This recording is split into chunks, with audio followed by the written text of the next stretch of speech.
हम secondary chemistry में chapter number 11 start करने जा रहे हैं। दिस इज़ केमिकल इंडस्ट्रीज़ या इंडस्ट्रियल केमिस्ट्री।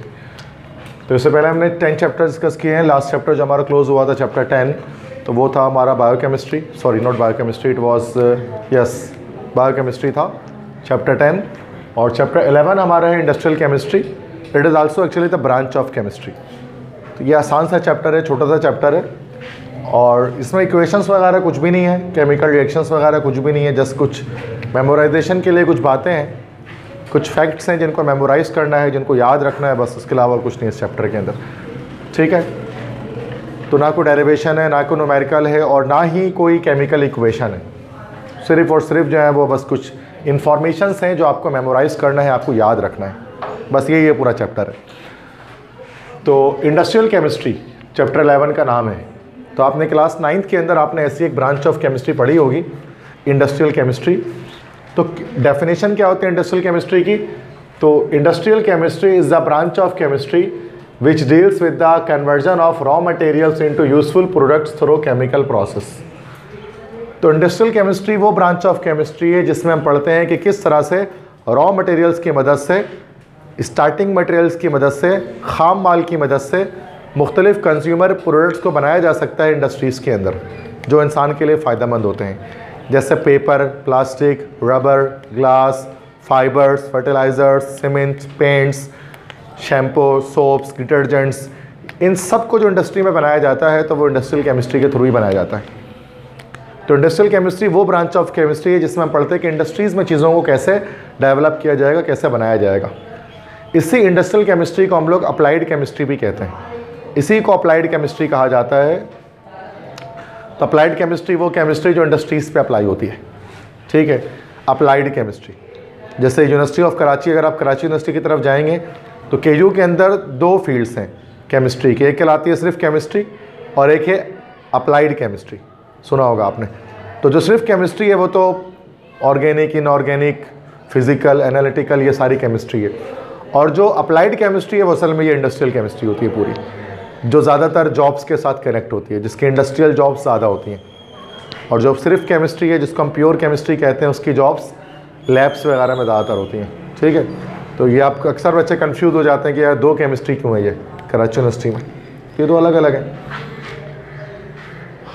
तो इंडस्ट्रियल केमिस्ट्री वो ब्रांच ऑफ केमिस्ट्री है जिसमें हम कन्वर्जन पढ़ते हैं रॉ मटेरियल्स की यूजफुल प्रोडक्ट्स के में, किस तरह से उसको जो है वो चेंज किया जाता है, कन्वर्ट किया जाता है रॉ मटेरियल्स को, खाम माल को। ठीक है, केमिकल इंडस्ट्रीज़ किसे कहा जाता है? नेक्स्ट टॉपिक है केमिकल इंडस्ट्रीज़।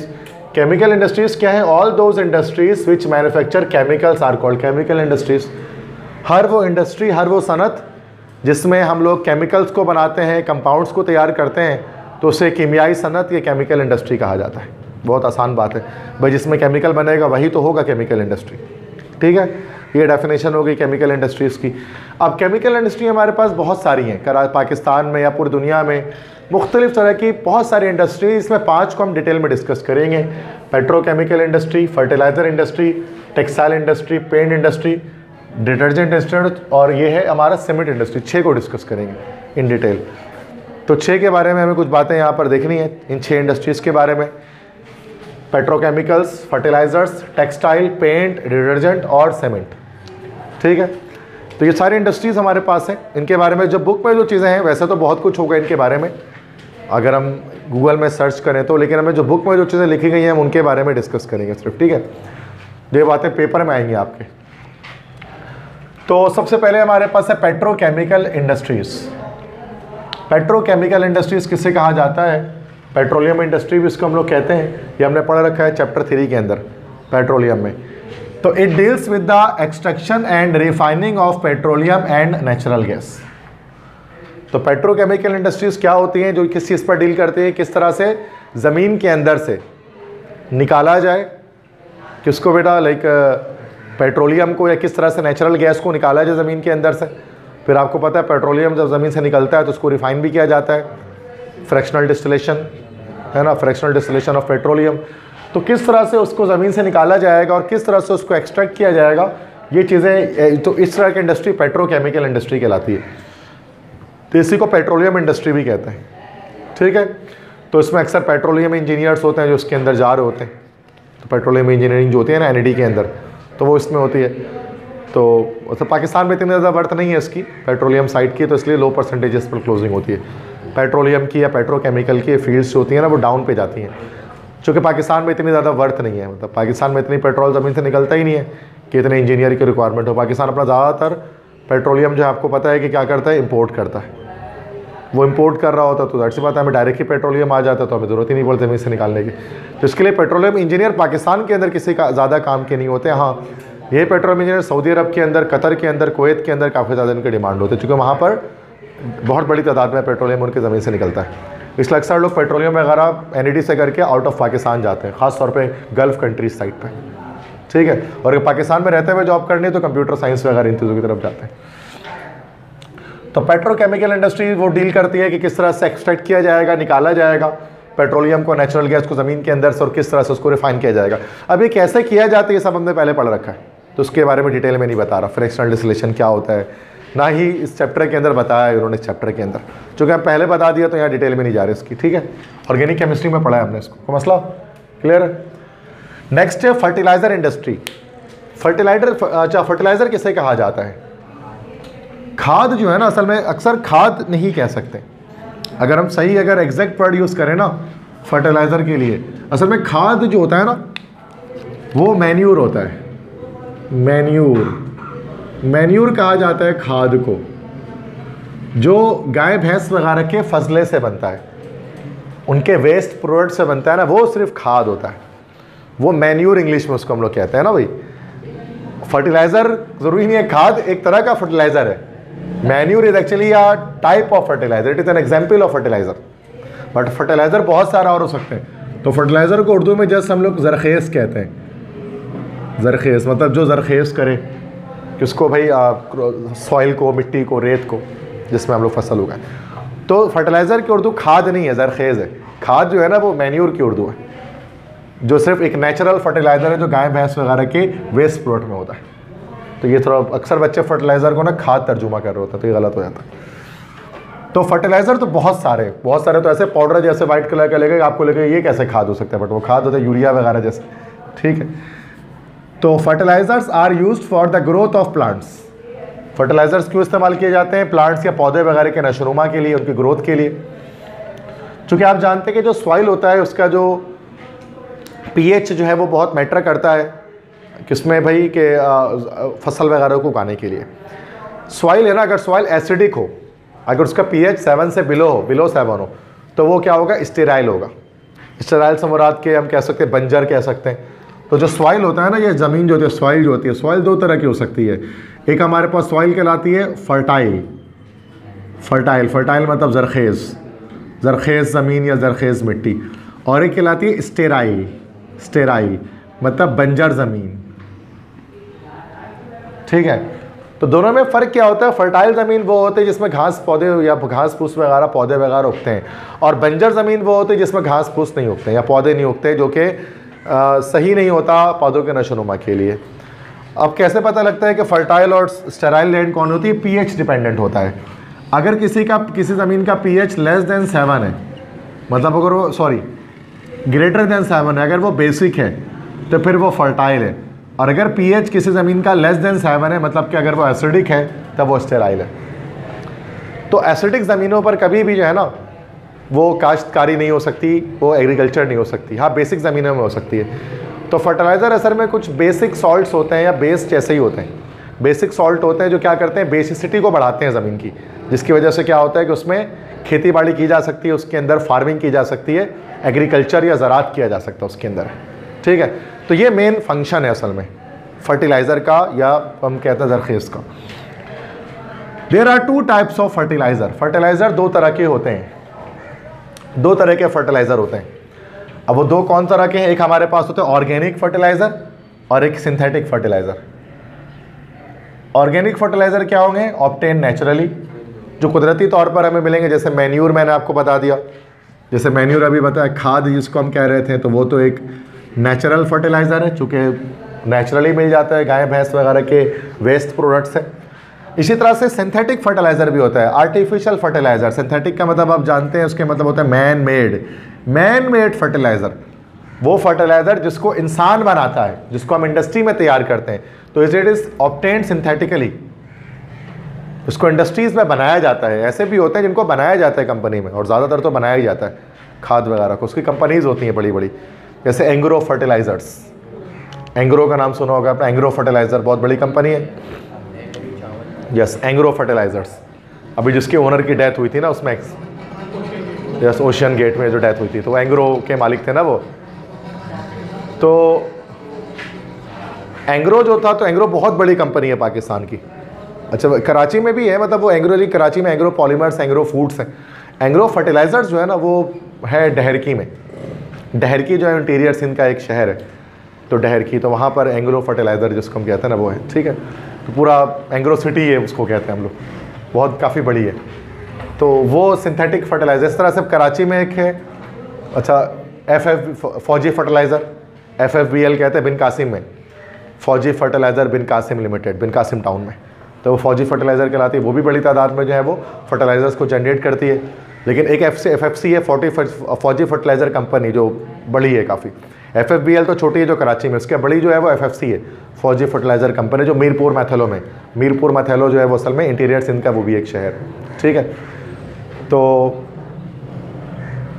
अब वहाँ पर जो बच्चे होते हैं ना, जैसे अक्सर बच्चे शायद वो लेक्चर में भी सुन रहे होंगे, इंटीरियर सिंध से बच्चे सुनते हैं, तो उसमें ये होता है कि वहाँ के सिटी में तो बच्चे सिर्फ केमिकल इंजीनियर ही बनते हैं, मतलब इस तरह से जो उनको जाने उसी फील्ड में होता है। अब जो बच्चे डहरकी में रहते हैं, जो मीरपुर मैथलो में रहते हैं, उनका तो पता होता है ना कि उनकी लाइफ का मकसद यही होता है कि उनको जॉब करनी होती है वहाँ पर FFC में या फिर एंग्रो में, तो वो पढ़ते ही केमिकल इंजीनियरिंग को या फिर इस तरह की इंजीनियरिंग को है, और ताकि उनको जाना ही वहीं पर होता है। पूरे गाँव का गाँव हर कोई उसी जॉब में उसी कंपनी में जॉब कर रहा होता है। कराची लेकिन जो कि बहुत सारी इसमें अपॉर्चुनिटीज़ होती है, तो हम बहुत कुछ बन सकते हैं। तो कराची में तो हर तरह की इंडस्ट्री आपको मिल जाएगी, तो कोई भी आप फील्ड अपना लोगे तो जॉब आपको मिल जाएगी उसकी। लेकिन वहाँ पर कुछ गांव देहात में क्या होता है, सेलेक्टेड इंडस्ट्रीज़ होती हैं, तो बच्चे वहाँ के वही पढ़ते हैं, उसके अलावा कुछ नहीं पढ़ते। देखिए आज भी कंप्यूटर साइंस की इस दुनिया में वहाँ के बच्चे केमिकल इंजीनियरिंग पढ़ रहे होते हैं, क्योंकि वहाँ उनको पता है हमें जाना ही इस फील्ड के अंदर है, कहीं और जॉब मिलेगी नहीं हमें।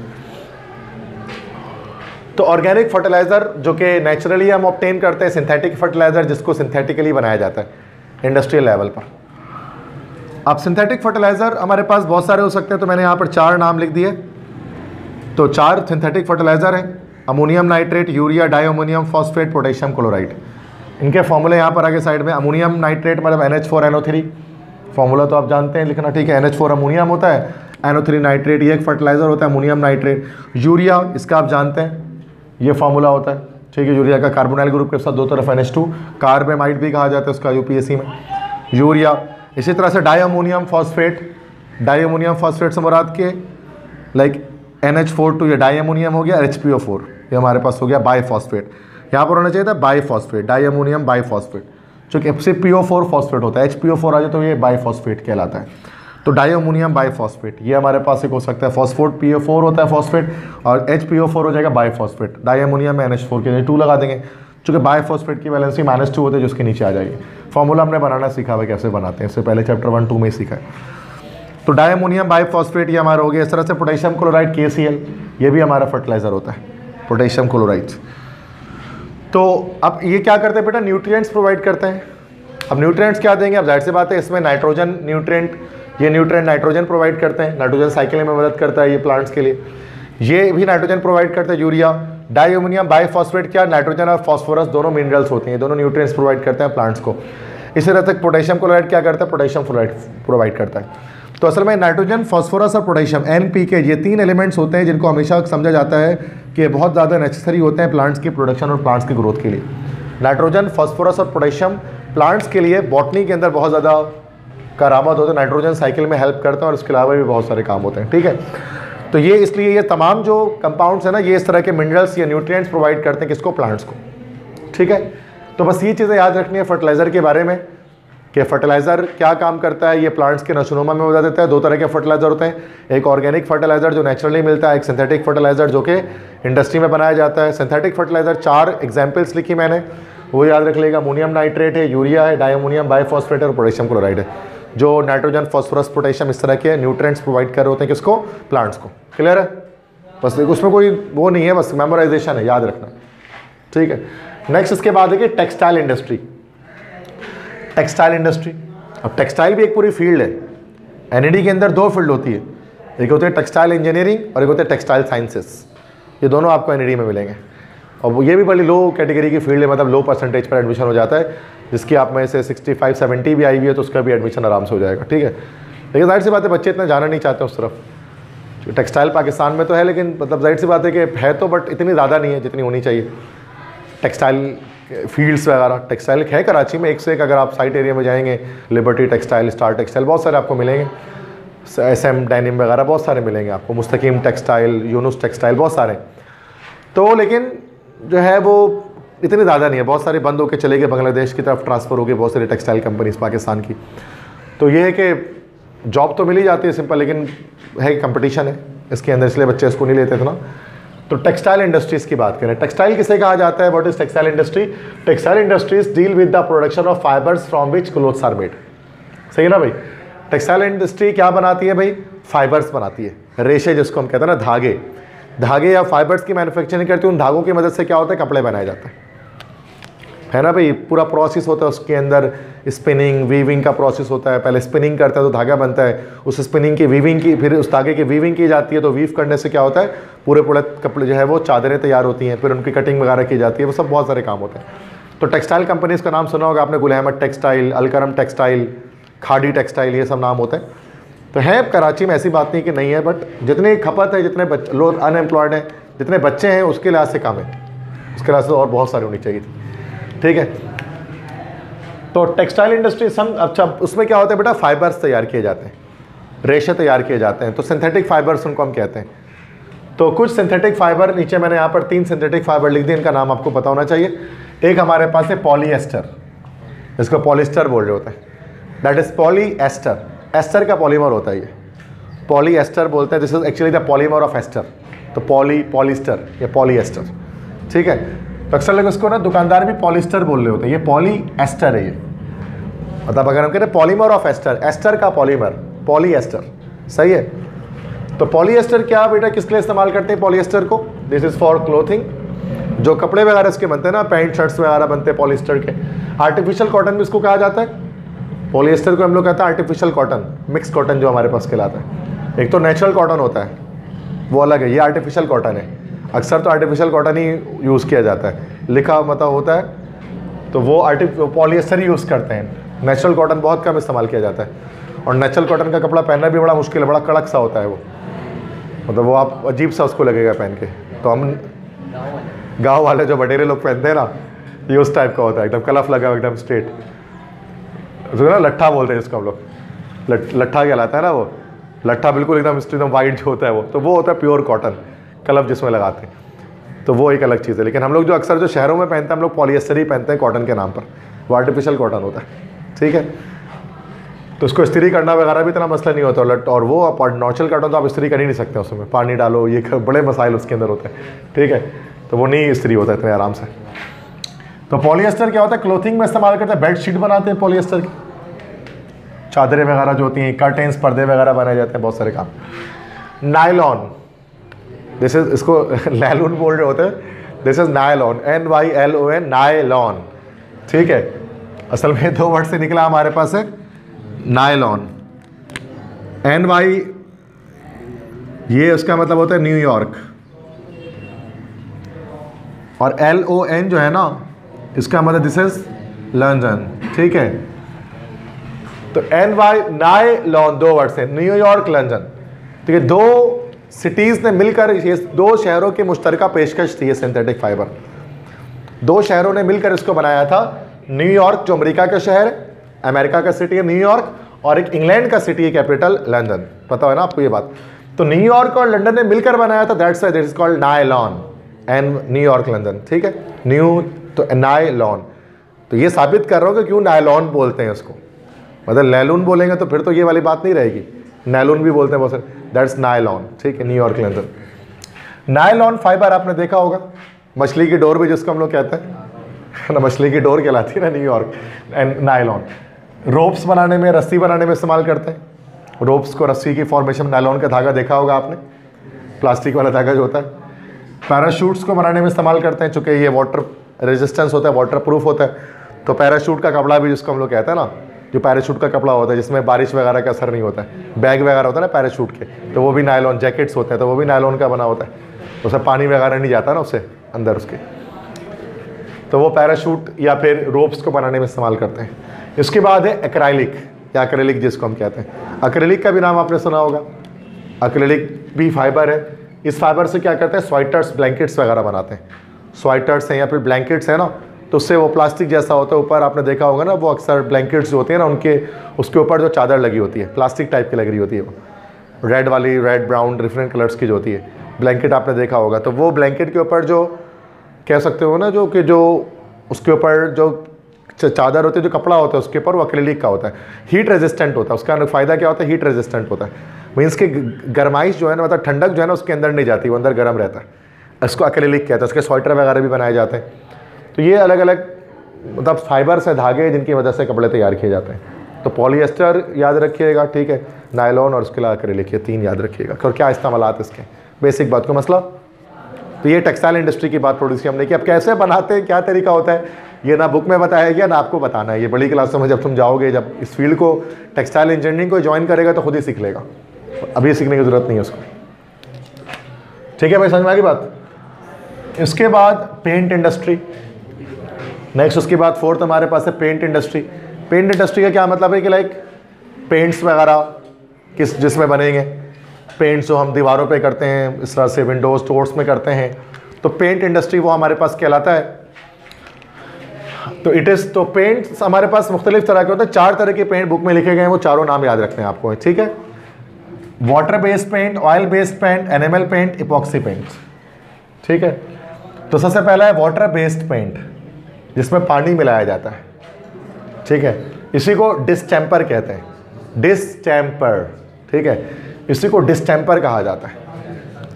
बहुत सारे उसको अलग अलग नाम लेते हैं। डिस्टेम्पर, डिस्टेम्पर कहलाता है, ठीक है। तो डिस्टेम्पर क्या होता है, this is water based paint, इसमें पानी मिलाया जाता है, वाटर बेस्ड होता है। It is done on walls and ceiling, दीवारों पे किया जाता है और छतों पर किया जाता है डिस्टेम्पर, ठीक है। पर क्लियर है बात यहाँ तक।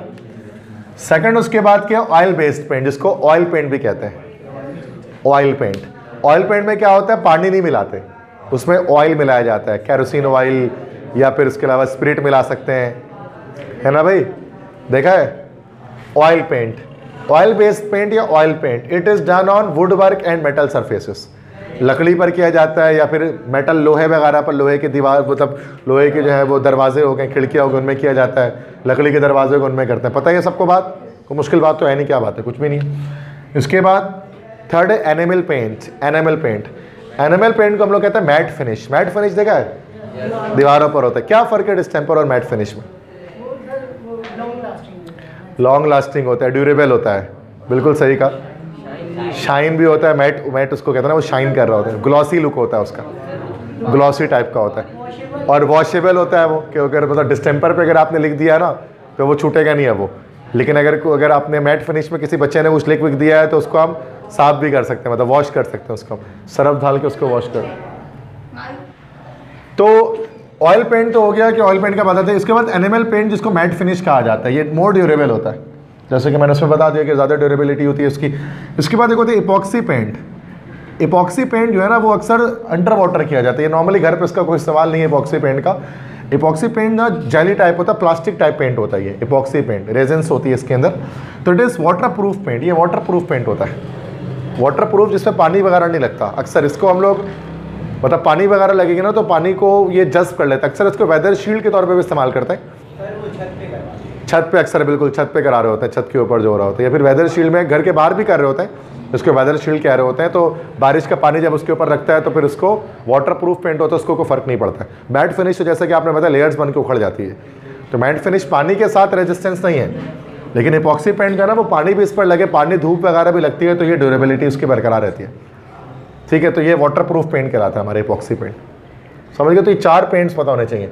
ऑयल पेंट और वाटर पेंट तो सभी को पता होता है, बाकी एनिमल पेंट मैट फिनिश को कहते हैं, इपॉक्सी पेंट हमारा वेदर शील्ड होता है, ठीक है। तो मसला ये चारों पेंट नॉर्मली मिल रहे होते हैं आपको, मतलब मार्केट से ले लेंगे तो किसी भी पेंट की शॉप में लेंगे चारों मिलेंगे। बट आपको नाम इनका जैसे वाटर पेंट नहीं बोलना पड़ेगा, आपको बोलना पड़ेगा डिस्टेम्पर। आपको ऑयल पेंट बोलना पड़ेगा, ऑयल बेस पेंट नहीं बोलेंगे। एनामेल पेंट के बजाय आपको मैट फिनिश बोलना पड़ेगा, आपको इपॉक्सी पेंट के बजाय वेदर शील्ड बोलना पड़ेगा। ये सब नाम वो नहीं जानते दुकान वाले, ये तो हो रहा है जो किताबों में लिखा होता है, ठीक है। सिंपल सी बात है ना, वो केमिस्ट्री इतनी थोड़ी ना जानते उस चीज़ की। तो ये चीज़ मैं बता रहा था। बाकी ये कि केमिकल्स उनके पास सारे रखे होते हैं, ये नहीं कि केमिकल सारे होते हैं। पेंट शॉप के अंदर अक्सर केमिकल्स आपको दिखाई देते हैं। जैसे हमारे कुछ स्टूडेंट थे पुराने, जो अभी लाइक जो बायो में यहाँ पर पढ़ा रहे होते हैं सर अब्दुल्ला, तो वो उन पेंट के शॉप में ही होते हैं वो, ठीक है। तो वो जो है ना, फिर उन्होंने फिर अब वो तो पढ़ते भी थे, तो और वहाँ बनता था, कारखाना था उनके पास। तो वो कारखाने से ना वो अक्सर ला कर ना केमिकल्स जो मैं पढ़ाता था ना, वो ला कर मुझे दिखाते थे, जैसे वो एस्टर और फिर ये एल्डिहाइड और कीटोन, एसीटोन, ये सब। क्योंकि वो चूँकि होता केमिकल फैक्ट्री होता है ना, कारखाना, सब इस्तेमाल हो रहा था, उनको पता नहीं होता बस ये क्या है, इसका फार्मूला क्या है। और जो बच्चा बैठ के पढ़ रहा होता है उसने देखा कभी नहीं होता। दोनों को ही इनकम्प्लीट नॉलेज है। आप पढ़ तो बहुत कुछ है, आपने देखा कभी नहीं है, और जो देख रहा है डेली उसको पता नहीं है कि ये क्या चीज़ है, इसका फार्मूला क्या है। वही बात है ना भाई।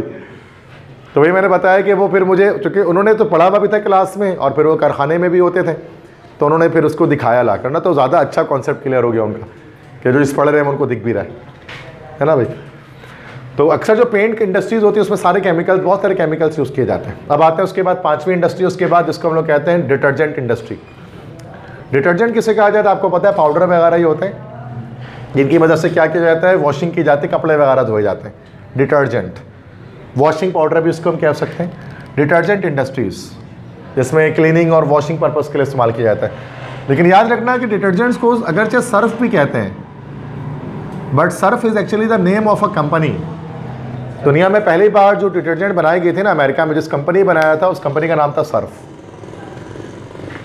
और फिर उसके बाद पूरी दुनिया में फिर वो मतलब मशहूर हुआ था, वो काफ़ी पुरानी बात है। तो आज तक लोग जो है ना वो सर्फ कहते हैं, एरियल सर्फ। एरियल सर्फ हो ही नहीं सकता, एरियल तो अलग कंपनी है। जैसे कि मिसाल के तौर पे जैसे कि छोटे बच्चे होते हैं ना, उनके जो डायपर्स होते हैं, अब उसकी एक कंपनी होती है पैम्पर्स, एक कंपनी का नाम है जो बहुत मशहूर थी, जैसे पहली बार समझ लो दुनिया में डायपर्स बनाए थे।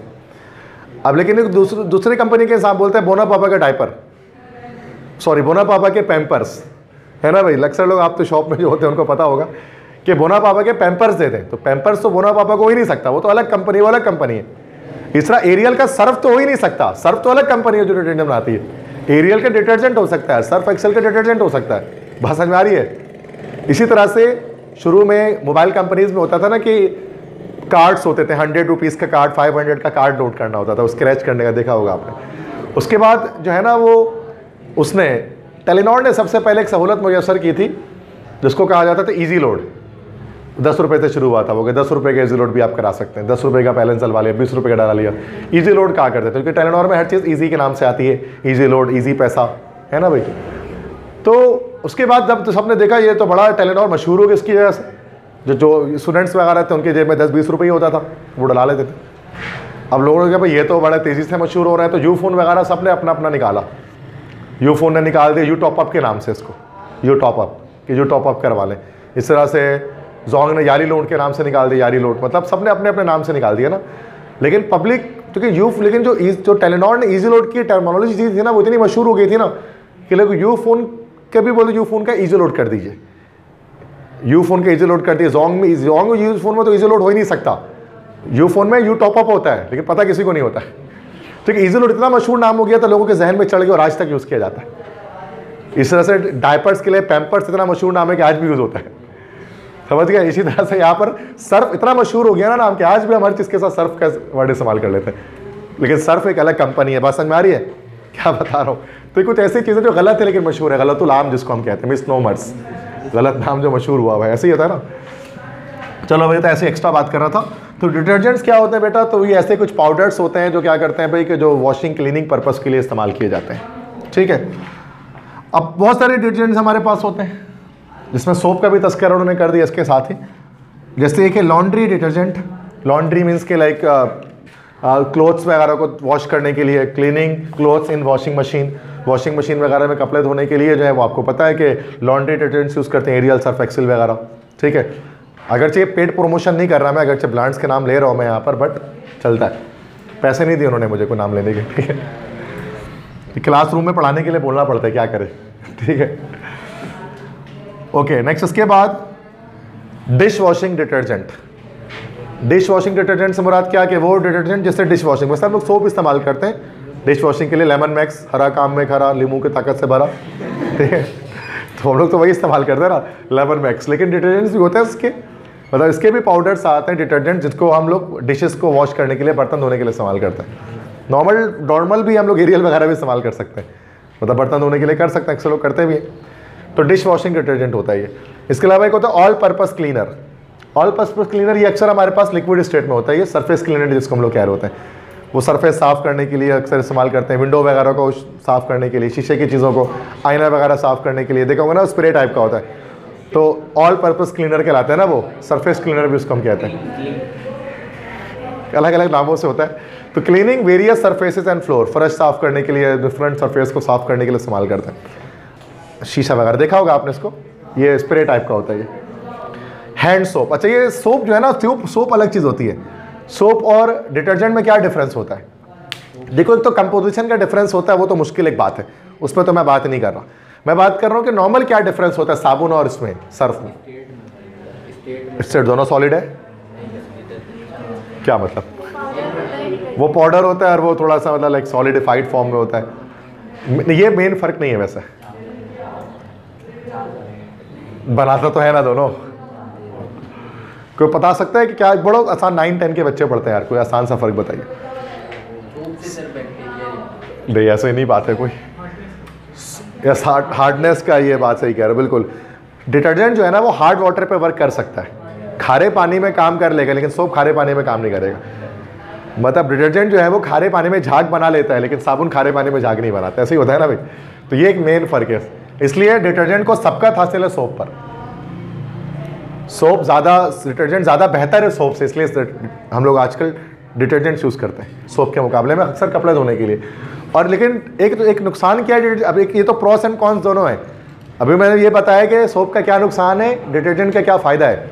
अब मैं आपको बता दूँ डिटर्जेंट के क्या नुकसान है और सोप का क्या फ़ायदा है। वो इन्वायरमेंट के लिहाज से, अगर आपने कहीं पढ़ा है कि जो सोप्स होते हैं ना वो बायोडिग्रेडेबल होते हैं, जबकि जो डिटर्जेंट्स होते हैं वो नॉन बायोडिग्रेडेबल होते हैं। मीन्स साबुन जो है ना, साबुन का पानी अगर आप मिट्टी में डाल देंगे तो वो उसको जस्ट कर लेगा, डिकम्पोज कर देगा उसको। लेकिन डिटर्जेंट का पानी जो है डिकम्पोज नहीं होता है, वो जब जाकर समंदर में जाकर मिलेगा जाकर ना, तो वहाँ एल्गी की फॉर्मेशन करेगा, एल्गा की फॉर्मेशन करेगा। और एल्गा जब फॉर्म होता है, आपको पता है उससे बहुत ज़्यादा नुकसान होते हैं, उसकी वजह से ऑक्सीजन वगैरह डिप्लेशन करता है वो पानी के अंदर, पता पड़ा होगा आपने कभी बायोमास के बारे में। तो कहने का मकसद है इसलिए डिटर्जेंट बेहतर नहीं है, क्योंकि एनवायरनमेंट को गंदा करता है। वाटर पोल्यूशन का सबसे बड़ा मसला डिटर्जेंट की वजह से ही होता है। तो साबुन में वो पोल्यूशन कॉज नहीं करते, लेकिन नुकसान क्या है कि मेहनत ज़्यादा लगेगी इसके अंदर, क्योंकि मीठा पानी चाहिए होगा उसको, सही है। तो यहाँ पर तो soaps are not detergents actually, but उन्होंने बुक में इसके अंदर डाला हुआ है, तो मैंने यहीं पर लिख दिया चार्ट के अंदर, ठीक है। तो सोप एक अलग टॉपिक होता है। हैंड सोप यहाँ पर कह रहे हैं, सोप में हैंड सोप नॉर्मली, जिसको हम लोग हैंड वॉशिंग सोप भी कहते हैं, तो यूज़ फॉर वॉशिंग हैंड्स, मतलब इसको इस्तेमाल करते हैं। टॉयलेट सोप भी इसको कहा जाता है अक्सर, सेफ गार्ड वगैरह हो गया, ये सब चीज़ें हो गई, ठीक है। तो ये हो गया हमारे पास। कंपोजिशन याद नहीं रखनी है कि क्या क्या चीज़ मिलती है, क्या होता है तो मसला। लास्ट इसके बाद टॉपिक डिस्कस करेंगे, क्लास को एंड करेंगे, सीमेंट इंडस्ट्रीज। सीमेंट इंडस्ट्रीज, अब सीमेंट इंडस्ट्रीज किसे कहेंगे भाई? सिंपल सी बात है, जहाँ सीमेंट बने वो सीमेंट इंडस्ट्री है। अब सीमेंट इंडस्ट्री कराची में भी है, लाइक सीमेंट इंडस्ट्री कराची में जो है वो लाइक पीपल्स, वो जावेदा सीमेंट फैक्ट्री, जिसको आप पीपल्स सीमेंट फैक्ट्री कहते हैं ना, मंगो पीर पर बड़ी मशहूर है, नया नाज़माबाद के पास की सीमेंट फैक्ट्री जो है, ठीक है, तो वो बड़ी मशहूर है पीपल्स सीमेंट फैक्ट्री जिसको कहा जाता है, कराची में। उसके अलावा तो फैल्कन है, दादा भाई है, बहुत सारे सीमेंट होते हैं। फैल्कन कराची में नहीं है, अटक सीमेंट, अटक में, ठीक है। तो लेकिन वो बहुत बड़े, फैल्कन तो बहुत बड़ी कंपनी है, इंडस्ट्री है सीमेंट बनाने की। फैल्कन सीमेंट सुना है ना भाई, सबसे मशहूर है। उसके बाद दादा भाई सीमेंट है। सीमेंट्स का काम क्या होता है भाई? कंस्ट्रक्शन पर्पस के लिए इस्तेमाल किया जाता है, घर वगैरह बनाने के लिए, हर किसी को पता है, कोई नई बात तो नहीं कर रहा मैं। हाँ, ग्रेडिंग का वही मैं यहाँ पर बताने वाला हूँ आपको, ठीक है। सीमेंट के अंदर सीमेंट भी एक नहीं है, सीमेंट के भी टाइप्स हैं। There are 3 types of cement. भाई सीमेंट को पढ़ना सिर्फ मजदूर का काम नहीं होता, सीमेंट सिविल इंजीनियर भी पढ़ रहे होते हैं। सिविल इंजीनियरिंग करोगे जाके एनईडी में, तो सिविल इंजीनियर का काम सीमेंट को पढ़ना ही है, वो बहुत डिटेल में पढ़ते हैं उसको, क्योंकि कंस्ट्रक्शन में यूज़ होता है वो, ठीक है, तो ये छोटी बात है, पूरी साइंस है इसके पीछे, सीमेंट के पीछे, ठीक है। तो सीमेंट जो है वो हमारे पास मेन जो सीमेंट है वो 3 टाइप्स की होती है। ऑर्डिनरी पोर्टलैंड सीमेंट, ओपीसी जिसको कहते हैं, एक होता है पोर्टलैंड स्लैग सीमेंट, पीएससी, और एक होता है वाइट सीमेंट। 3 तरह के सीमेंट आपने देखा होगा। एक जो हम लोग नॉर्मली जो यूज करते हैं वो होता है that is OPC, ordinary Portland cement, जिसको पोर्टलैंड सीमेंट भी कहा जाता है, जो ग्रे टाइप का कलर का होता है, सीमेंट कलर, ठीक है। तो ऑर्डिनरी पोर्टलैंड सीमेंट, अब इसमें क्या याद रखना है बेटा, कंपोजिशन याद रखनी है कि किन किन चीज़ों से मिलकर ये बना है। तो इसमें एक चीज़ होती है क्लिंकर। क्लिंकर, क्लिंकर किसे कहा जाता है, कैल्शियम सिलिकेट, ये क्लिंकर होता है। क्लिंकर इसमें मिला होता है कैल्शियम सिलिकेट। जिप्सम होता है, जिप्सम को हमने पढ़ा था, कैल्शियम सल्फेट होता है ना, ये CaSO4.2H2, ये उसका फॉर्मूला होता है, दिस इज जिप्सम। और इसके अलावा लाइम स्टोन होता है, लाइम स्टोन किसे कहते हैं, दिस इज कैल्शियम कार्बोनेट, चूने का पत्थर जो होता है, CaCO3। तो ये 3 चीज़ों का मिक्सचर होता है बेटा सीमेंट। जो नॉर्मली सीमेंट जो आपके घर पे यूज़ होता है ग्रे कलर वाला, उसमें 3 चीज़ें मिक्स होती है। कैल्शियम सिलिकेट होता है, जिसको क्लिंकर कहा जाता है, कैल्शियम सल्फेट होता है जिसको हम लोग जिप्सम कहते हैं, जिप्सम भी लिखा होता है, जिप्सम 20% जिप्सम, 80% जिप्सम लिखा होता है उसके ऊपर। और जिप्सम के अलावा लाइम स्टोन यूज़ होता है, जिसको हम लोग कहते हैं कैल्शियम कार्बोनेट, ठीक है। ये 3 चीज़ें उसके अंदर होती हैं मौजूद main. It is use in construction of infrastructure, infrastructure को बनाने के लिए इस्तेमाल करते हैं। घरों जो घर बनाना है तो उसको बनाने के लिए इस्तेमाल करते हैं, दीवारें खड़ी करने के लिए, बुनियाद डालने के लिए, ढलाई करने के लिए, सब चीज़ करने के लिए इस्तेमाल करते हैं। सीमेंट्स के अंदर एक फर्स्ट टाइप हमारे पास सीमेंट के क्या आती है बेटा, तो ये OPC, ऑर्डिनरी पोर्टलैंड सीमेंट। इसमें क्या चीज़ें होती हैं, इसमें हमारे पास क्लिंकर होता है, जिप्सम होता है और लाइम स्टोन होता है, चूने का पत्थर। 3 चीज़ों को मिलाते हैं, इसको नॉर्मली घरों में बनाने के लिए इस्तेमाल किया जाता है, ठीक है। इसके बाद Portland slag cement, PSC, Portland slag cement. इसमें क्या चीज़ होती है, वही सारी चीज़ें होती हैं, इसमें एक चीज़ एक्स्ट्रा होता है, जिसमें हाई परसेंटेज स्लैग होता है ना, ग्रेड, जिस हाई ग्रेड वाला जो सीमेंट जिसको हम कहते हैं, तो वो हमारे पास स्लैग कहलाता है। स्लैग किसे कहते हैं, आपने पढ़ा था शायद, FeSiO3, आयरन सिलिकेट, ये होता है ना स्लैग, कॉपर में हमने पढ़ा था ना, इसमें FeSiO3, फेरस सिलिकेट जो हमारे पास होता है, ये स्लैग कहलाता है। मैंने बताया तो रोड मेकिंग वगैरह, रोड कारपेटिंग में उसको इस्तेमाल करते हैं। सख्त, हाँ बिल्कुल सख्त होता है, हार्ड कर देता है ये सीमेंट को। तो it is used in underground construction, marine works and sewage work. ये अक्सर क्या होता है, पानी के खिलाफ मज़ाहमत देते हैं। नॉर्मल सीमेंट जो होता है ना, उसमें जब पानी लगता है ना तो वो फिर कमज़ोर पड़ जाता है, लेकिन जो PSC है, पोर्टलैंड स्लैग सीमेंट जो होता है, जिसमें स्लैग मिला होता है, ये अक्सर अंडरग्राउंड कंस्ट्रक्शन के लिए इस्तेमाल किया जाता है। सीवेज वगैरह की पाइप डाली हुई होती है तो उसमें इस्तेमाल करते हैं। पानी के अंदर अगर किसी चीज़ को लाइक सॉलिडिफाई करना है सीमेंट के थ्रू, तो उसके लिए इस्तेमाल किया जाता है। मरीन वर्क्स मतलब कि समंदर के अंदर भी कंस्ट्रक्शन चलती है, आपको पता है ना, ब्रिज वगैरह बनाते हैं समंदर के अंदर। जैसा अभी जो अंडरग्राउंड है ना, वो ब्रिज बनाई गई कोलकाता में, मतलब हाँ इंडिया में जो है ना, कोलकाता, वहाँ पर कोई ब्रिज है ना, हावड़ा ब्रिज जिसको हम कहते हैं। तो उस ब्रिज को मतलब उसकी जगह पर ना, उस ब्रिज पे पहले लोग जाते, तो उस ब्रिज की जगह अंडरग्राउंड मतलब कि जो है ना, वो एक रेलवे लाइन चलाई गई है। अंडरग्राउंड से मुराद लाइक पानी के नीचे, अंडर सी जिसको हम कहते हैं, ठीक है। तो सुना होगा आपने ऐसा, बाकी पूरी दुनिया में होता है, लेकिन इंडिया ने पहली बार अभी इसको लॉन्च किया है शायद, ठीक है। हमारा तो अपने ही नहीं चल रहा सही से रेलवे, बुलेट ट्रेन में ही नहीं अभी तक, हम तो वहाँ तो दूर की बात है। इंडिया तो एक ज़माना हो गया बुलेट ट्रेन की तरफ इंडिया को आए हुए। इलेक्ट्रिक ट्रेन जो होती हैं मुंबई वगैरह में चलती है, देखा होगा आप, लेकिन पाकिस्तान तो बहुत दूर है अभी इस चीज़ से। वो तो वही जो अंग्रेज़ों का बनाई हुई पटरी अब तक हम चला रहे हैं, ठीक है, ठीक है। तो कहने का मकसद तो वो तो हम तो बहुत पीछे हैं इसमें, रेलवे के अंदर अगर हम दिखा जाए तो पाकिस्तान बहुत पीछे, ठीक है। तो रेलवे से जाने से बेहतर लोग ये पसंद करते हैं कि कोचेस वगैरह में चले जाएँ, बस वगैरह में चले जाएँ। ज़्यादातर ये लोग ऐसे ही जाते हैं कहीं जाना होता तो अंडरग्राउंड जो भी वर्किंग करनी होती है, अंडरग्राउंड वर्किंग करने के लिए, सीवेज लाइन को बनाने के लिए, मरीन के अंदर अगर कंस्ट्रक्शन करनी है तो उसके लिए हम लोग वो सीमेंट यूज़ करते हैं जिसमें स्लैग यूज़ किया जाता है, तो ये ज़्यादा मजबूत होता है इससे। लास्ट हमारे पास है वाइट सीमेंट। वाइट सीमेंट देखा होगा, वाइट कलर का होता है। वाइट सीमेंट में क्या होता है, क्लिंकर, लाइमस्टोन, जिप्सम, मतलब सिर्फ उसके अंदर जो है ना, वो क्लिंकर है, लाइमस्टोन है, जिप्सम है।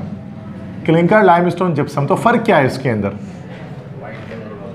वाइट कलर के इसमें अंदर लो आयरन रेशियो होता है, मतलब इसके अंदर ना लो कंटेंट ऑफ आयरन। मतलब देखा जाए तो वाइट सीमेंट और ऑर्डिनरी पोर्टलैंड सीमेंट की जो कंपोजिशन है वो सेम है, बट सिर्फ फर्क क्या होता है कि लो आयरन कंटेंट। तो आयरन का कंटेंट इनके किसके अंदर जो है ना वो कम होता है, आयरन कम इसके अंदर मौजूद होता है, और आयरन की वजह से ही कलर जो है ना वो ग्रे टाइप का आ रहा होता है सीमेंट का। और जो आयरन कंटेंट जब इसका कम कर देता तो ये वाइट कलर का हो जाता है, वाइट सीमेंट इसको कहते हैं, देखा होगा आपने। वाइट सीमेंट को किस लिए इस्तेमाल करते हैं? टाइल फिटिंग करने के लिए, टाइल्स को फिट करने के लिए देखा होता है ना, वो फिर वो वाइट सीमेंट यूज़ किया जा रहा होता है, दो टायर के बीच में टाइल जब लगा रहे होते हैं वाइट सीमेंट भर रहे होते हैं उसके अंदर गैप्स को फिल करने के लिए, देखा है सबने। तो वो वहाँ पर उसका इस्तेमाल, जैसे मार्बल वगैरह भी जब लगाते हैं तो वाइट सीमेंट किनारों पे लगाते हैं। जो नॉर्मल सीमेंट अगर हम लगाएंगे तो वो तो अजीब सा कलर आ जाएगा ना, ब्राउन ब्राउन, वो ग्रे ग्रे टाइप का।